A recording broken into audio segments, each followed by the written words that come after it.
tell me all about your favorite topic, which is dealing with difficult clients. Yes. And I just would love to hear your thoughts and love to hear what you have to say about your experience in that area and what you're seeing now with all of your lovely sellers, probably.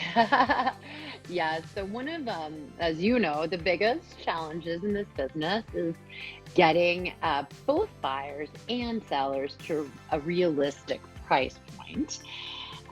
That's probably one of the biggest challenges is the pricing bit of it. There are tons of other challenges as well, but I would say that is amongst the toughest obstacle to overcome in any deal is getting both buyers and sellers rationally on a price, to agree on a price. Yeah, I completely agree. Do you feel like right now sellers are now they think the market's totally back and they're ready to just overprice everything? Yes. So I definitely think that we're seeing a bit of that. Sometimes they are getting their prices, and I think a lot of that is due to the inventory being very slim, which you know as well. And so that does help. But, really our goal is to, get around this and make sure that if the price is not fair, we can convince our stubborn sellers to see the light. And right now with buyers, what are you seeing as the most difficult challenges with buyers right now, specifically in Manhattan, I guess? Yeah, so there's no comps. So I'm working on multiple deals where the comps are lower because they were sold even a few months ago. And so the challenge of getting a buyer to pay more than pretty much the exact same property, right, maybe a floor or two lower or higher sold like 3 or 4 months ago, it's very difficult. And what I say to buyers in that position is, honestly, the market's going to bear what it's going to bear. So if your seller's getting an offer above the comp, then you have two choices. You can either pay it or you have to find another property, because at the end of the day, the market's going to bear what the market's going to bear. And if someone's willing to accept the seller's price, they're going to take it. Where are you seeing the market going right now, in your opinion, over the next 6 months? So I don't know if we'll go up further. We may plateau. I do not see it going down because of the inventory crisis. Yeah. A crisis might be a little dramatic, but we don't have a lot of inventory. And just to note, even these new developments, other than maybe in Brooklyn, say, we don't have, for people looking at $1, $2, $3 million, a ton of inventory coming on. And guess what? Not everyone's spending $10 million and can go to one of these fancy condos, which will come to market. So those people are really not going to see a ton of inventory come on. And so I think the 1, 2, 3 million level is going to be really tight because new condos in Manhattan don't really exist much in that price point. Right, totally. And I actually think that we're going to see an even bigger crunch now in whatever inventory is left in like Kips Bay, Murray Hill, like all those areas. Like I'm seeing people say, yeah, let's start looking there because at least it's close to downtown, and the stuff uptown is becoming, it's flying off the shelves clearly. And I think it's going to be super interesting to see. But I agree with you. I think we're going to be in an inventory shortage for a little while, considering what's going on with new development and how there's not enough in the pipeline for the next 18 months that's going to be able to come to market. And I think it'll be interesting. And I wonder, so are you finding, as far as handling the appraisals for these kinds of properties that are going over, how are you handling that? What are you seeing? So I just got an accepted offer on a property downtown near me, in Tribeca. And it's been on a few months, not, a crazy amount of time, but the challenge we had is the one below, the same floor plate, it was a loft, so it was configured slightly differently, but the exact same one just recorded a couple months ago at 285. So my seller wanted 325, one floor above. And his is a better unit. And I'm not just biased. There's some reasons, but people are looking and saying, is it $400,000? And so I've got to talk both buyers and sellers off the ledge with this, because it's not going to do the buyer any good to look at that comp. One, besides us having slightly different views, arguably better finish, etc. The reality is, if you look at Tribeca, in the 3 million range, you're not going to get, or 3.2, whatnot, you're not going to get that square footage anywhere else. So even if Right. it was available, say this closed 3 months ago, but came to market 6 months ago, even if it was available then, it's not now. Now, we did find resistance and buyers weren't willing to pay Right. 400 above the other comp. So we now have an accepted offer in the middle, Right. well above the floor below. But to your question, the buyers now today come to me asking for an appraisal contingency. Yeah, that's what I was getting at. Yeah, it'd be interesting to see what happens with these appraisal contingencies. Do you see at this point the stark difference in this appreciation specifically in product where it's turnkey? Are you finding that when it's not turnkey, the whole conversation about appreciation is out the window, or are you seeing that there's still appreciation there? Most buyers really want turnkey, and there's a couple reasons for it. As you know, one piece of it is doing work's pain in the neck. But the other piece of Right. it is it's so expensive that you may not even come out ahead. Like you'll probably come out even depending on Right. the level of work needed, but you might not. Just because you buy something for 2 and put in 1 million, it might just be worth 3. It might not Right. be worth 3.5 after all that work.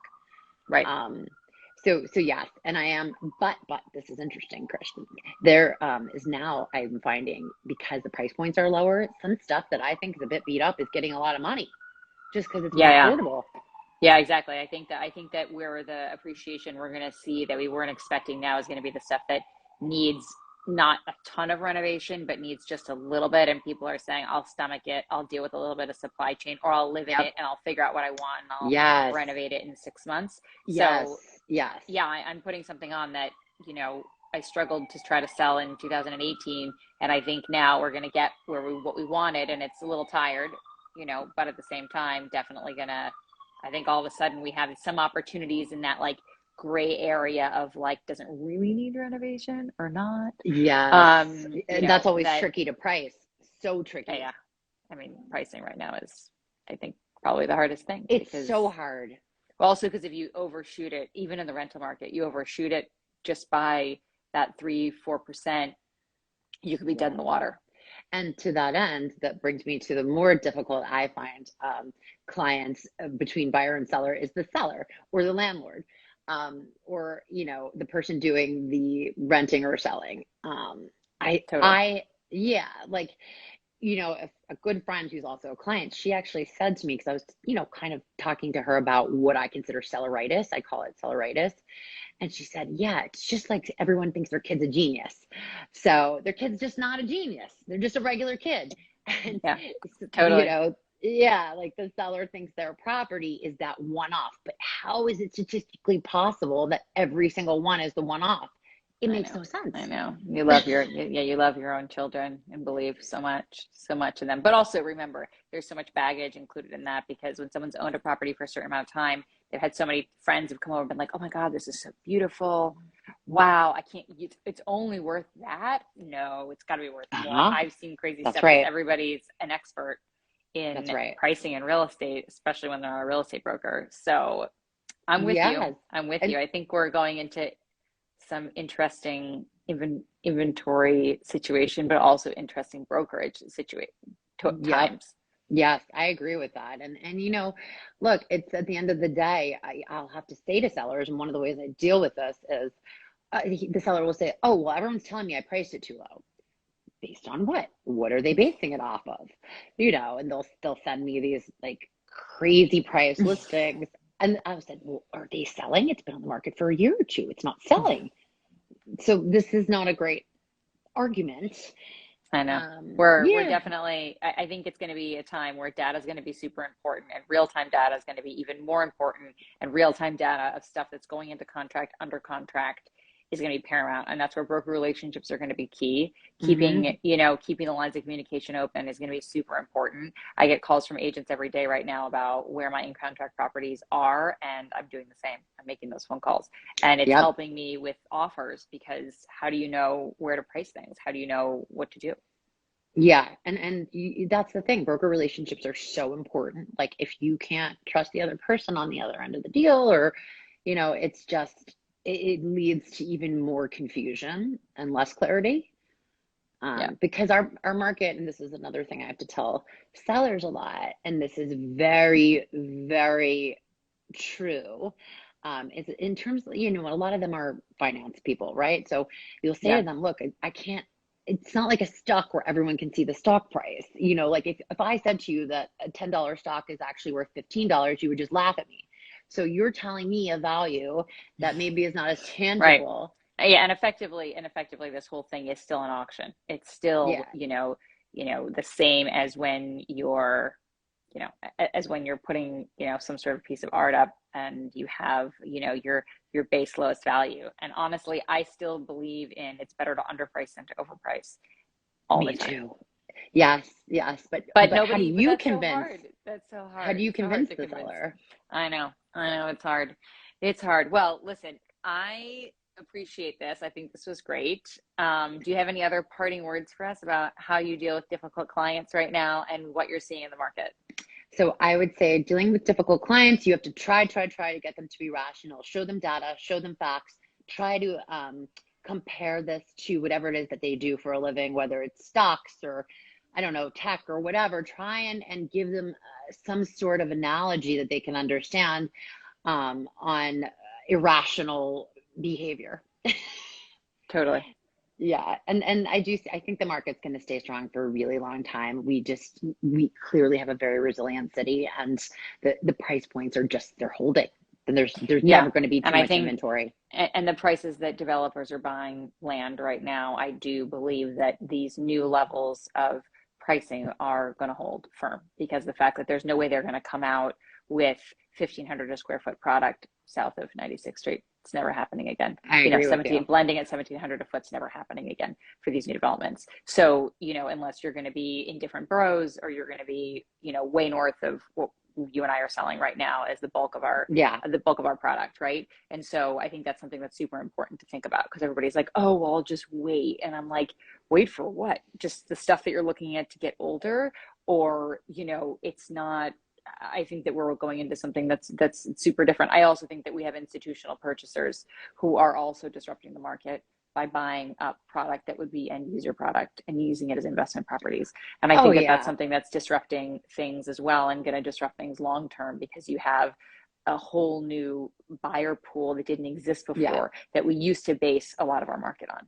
And they're pricing out normal New Yorkers. That's the other piece of I it. know, I Right? Like know. at the end of the day, I always say, like, how many people, just regular people graduating college and living in New York, can afford these? And people A ask me $2 that. million one bedroom in a prime Exactly. location with carrying costs that are $3,000 a month. I have no idea. When Like, they're who are 30. those people when they're Yeah. 30? I don't Yeah. know. But listen, I wish I had those parents. I don't know.